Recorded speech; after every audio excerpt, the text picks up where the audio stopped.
अस्सलाम वालेकुम जी, मैं हूं जुल्करनैन चट्ठा। हम किसान हमारा पाकिस्तान फेसबुक पेज और यूट्यूब चैनल पे हम आपको खुशामदीद कहते हैं। आज की इस वीडियो में मैं आपको दिखाऊंगा कि हमने मैंने प्याज काश्त किया हुआ है वो मैंने किस तरह काश्त किया और इस तरह प्याज काश्त करने का मकसद क्या है। हमने जनाब अल्लाह ये आप देखेंगे अभी वीडियो में कि हमने प्याज काश्त किया हुआ है बेड के ऊपर, और हमारा मेन मकसद है इसको बेड के ऊपर काश्त करने का, इसके अंदर इंटरक्रॉपिंग करना। प्याज के अंदर इंतहाई कामयाब इंटरक्रॉपिंग है कॉटन की। ना ही प्याज की एवरेज कम होती है और ना ही कॉटन की तो खैर ज़्यादा आ जाती है, क्योंकि ये मार्च के फरवरी के एंड में लगना है, तो कॉटन की ज़्यादा आ जाती है और प्याज की बिल्कुल एवरेज के ऊपर कोई फ़र्क नहीं पड़ता। इंटरक्रॉपिंग के अंदर थोड़ा सा ये मसला होता है कि किसी फसल की आपकी थोड़ी सी कम हो जाती है यील्ड और किसी की बढ़ जाती है।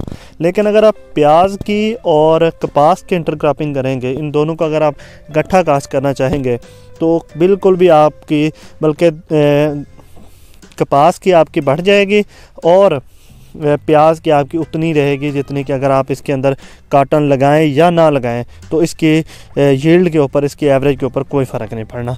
अब हमने ये लगाया किस तरह है हम आपको दिखाते हैं। ये देखें, ये है हमारा आम कपास वाला प्लांटर है, कोई स्पेशल प्लांटर हमने इसके लिए इस्तेमाल नहीं किया। ये वही आम कपास वाला 2.25 फुट का ये प्लांटर है। और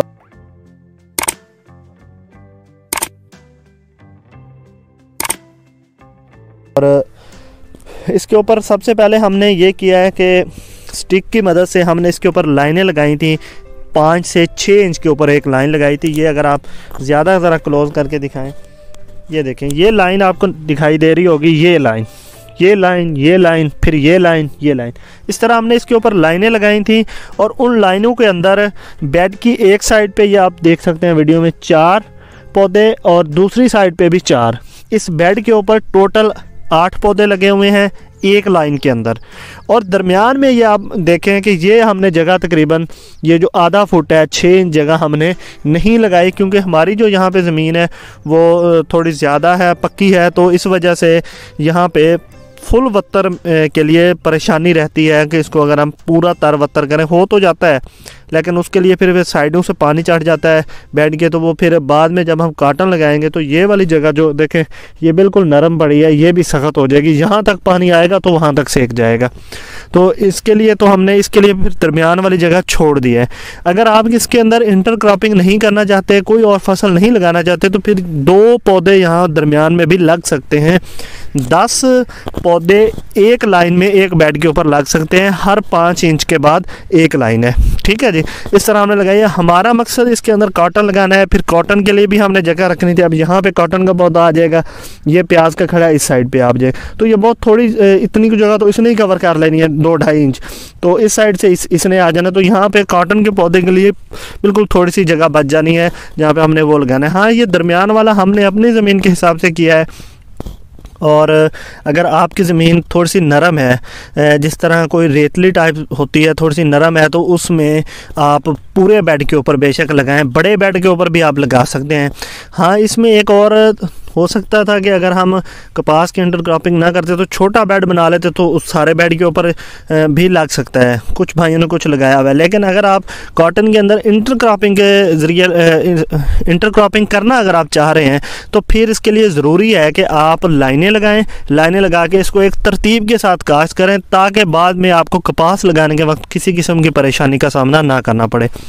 अभी हमने इसके ऊपर जी इसकी शिफ्टिंग को सिर्फ 6 दिन हुए हैं और माशाल्लाह आप हम देखें हमारा किस तरह ये खड़ा हो गया 6 दिन में, बिल्कुल फ्रेश है इस टाइम। और इसके अंदर जो हमारा फर्टिलाइजर प्लान है, 2 बोरी हमने इसके अंदर DAP डाली है बवक्त काश्त, और 1 अमोनियम सल्फेट की डाली है।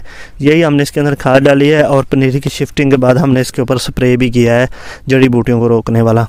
तो इसके आगे फिर हम आपको बताएंगे। जब हमने इसके अंदर कॉटन लगाएंगे तो फिर भी मैं आपको बताऊंगा कि इसके अंदर हमने कॉटन लगाई है। वैसे अगर कोई भाई अगर शौकीन है सब्जियों का, भिंडी तोरी इसके अंदर बहुत आसानी के साथ लग सकती है। कॉटन और भिंडी तोरी इकट्ठी भी लग सकती है। वो हम कुछ लाइनों पे लगाएंगे तजर्बे के तौर पे, लेकिन ओवरऑल नहीं लगाने वाला मैं, क्योंकि हम कॉटन लवर्स हैं, हमने कॉटन ही लगानी है सारी। तो खैर थोड़ी सी भिंडी तोरी लगाएंगे साइड पे दिखाने के लिए कि और ख़ुद भी देखने के लिए कि ये कितनी कामयाब रहती है।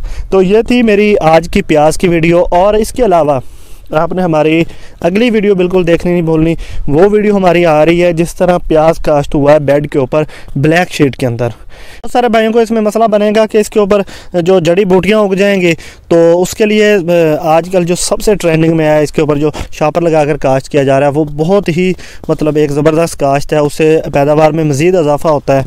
तो इंशाल्लाह वो भी हम आपको दिखाएंगे कि शापर वाली किस तरह लगती है, कैसे लगाई हुई है, उसकी अगली वीडियो आपने देखनी बिल्कुल नहीं भूलनी।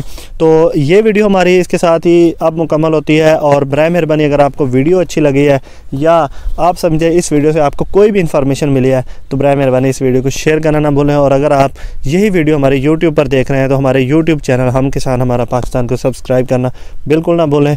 हमें इजाज़त दीजिए, इंशाल्लाह अगले वीडियो के साथ हम फिर हाज़िर होंगे। तब तक हमें इजाज़त दीजिए, अल्लाह हाफिज़।